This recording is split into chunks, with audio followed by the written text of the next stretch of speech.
Welcome back. This is another quick tip about bed adhesion. I'm going to show you a method that I've been using for a while now, printing all sorts of filaments, PLA, ABS. As you can see, I'm using the smooth side of a glass bed and the Ender 3 V2. I'm going to just preheat my bed. I'm going to print PETG now, so 70 degrees for the bed. Whilst they heat up, first of all, you need to have your bed level. This is a no-brainer.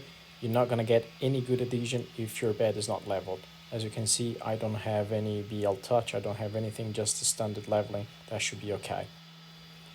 You're also gonna need some PVA glue, nothing fancy. I'm using pound store PVA glue, very cheap one, coming like 500 ml bottles. I'm not gonna be using all of it, but whatever PVA glue you have, that should be good enough. And for the process itself, I'm using an older bottle here because just it's a bit smaller, easier to handle. So what you're going to be doing is you fill that up halfway with PVA glue and the other half with water, standard water. Once you got it done, just shake it thoroughly so you have a very nice mixture. Now, my bed is already being cleaned, but if you have any residue or anything in your bed, you could just remove it, wash it with warm water and soap. Very simple, just like you would do any dishes. Just clean it and you can apply this solution on top of it now. It's going to be very thin type of glue. You can see like a milk consistency type of glue, and just a few drops will do for now. The temperature is still not reaching the 70 degrees, but you can start spreading that. I'm using these foam makeup tools, whatever you call it, is just a piece of foam.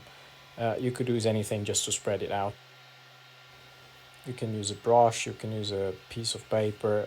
I found out that these foam tools, they do work well because it doesn't leave any markings, and if you want to have that shiny look from the glass, you will have it as smooth as possible. So these are really inexpensive, very cheap, so you find it also in the pound stores. So basically you spread it out, cover the area that you're most likely to be printing, and let it dry for a second. Once it starts drying, you see it starts streaking a little bit in the glass. So you keep passing your tool or your foam in it and try to get as smooth as possible. Um, you can do it cross patterns as well. So you see now I'm doing vertically. Next pass I'll do horizontally, and as it starts drying out, you see that it just gets the glass a little bit dull. And this is exactly what you want. You don't want to leave any texture on it. You just need that very thin layer of glue to allow the first layer to adhere very nicely to the bed. You can repeat that again, and that will leave a thicker film, and I'll show you at the end of the print how easy this one peels out. This is also very good for PETG if you're struggling with very strong adhesion from your PETG and removing parts of your texture on the other side. By the way, this works in both sides. I'm using just the smooth surface of the glass because I want the surface to be shiny in this particular print, but I'm used to do that in the texture side as well, and it works as good as this one, if not better. So yeah, as the bed starts getting to the temperature, you will see it starts drying out, and all it leaves is a dull surface in your printing bed. I'll show you in a second why I'm changing to this method. I used to use a glue stick, but the overall finish wasn't that good.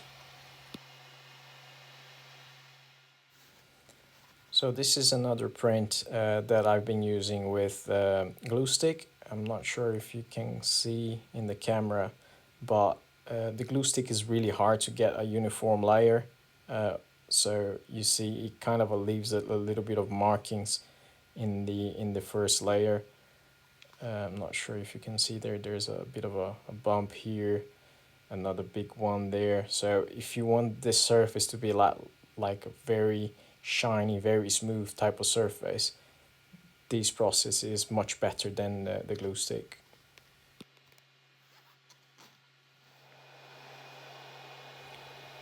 I've left it drying for a couple of minutes and now I'm just going to be printing.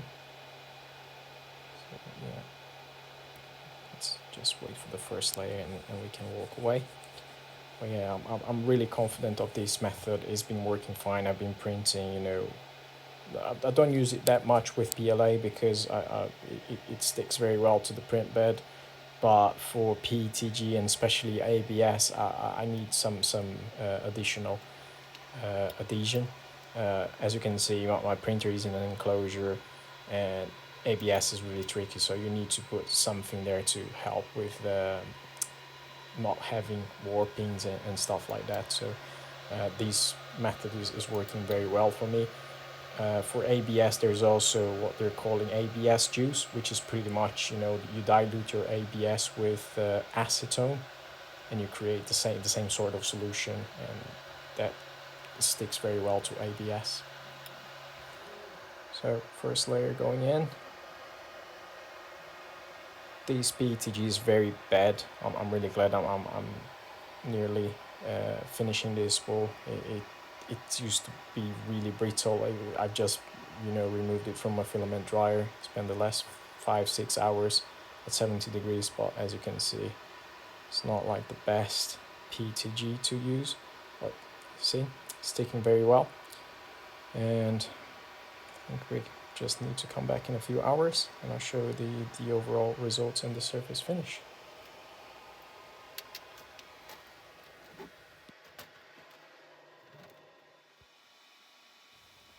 Right, this is the end of the print. I'm just going to remove here the priming line. As you can see, it slips very easily. The print itself is still really stuck to the base. And you see it peels off like a film.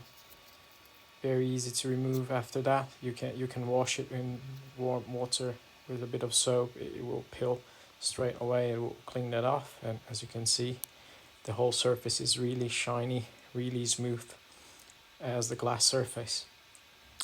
Yeah, you can still see a bit of the layer lines, but if you're gonna be painting that later, it's as smooth as it could get. And this is how the bed looks like. You can peel that off, you can wash again, or you can just reapply the solution on top of that. That's it for today, guys. Thank you very much. See you next time.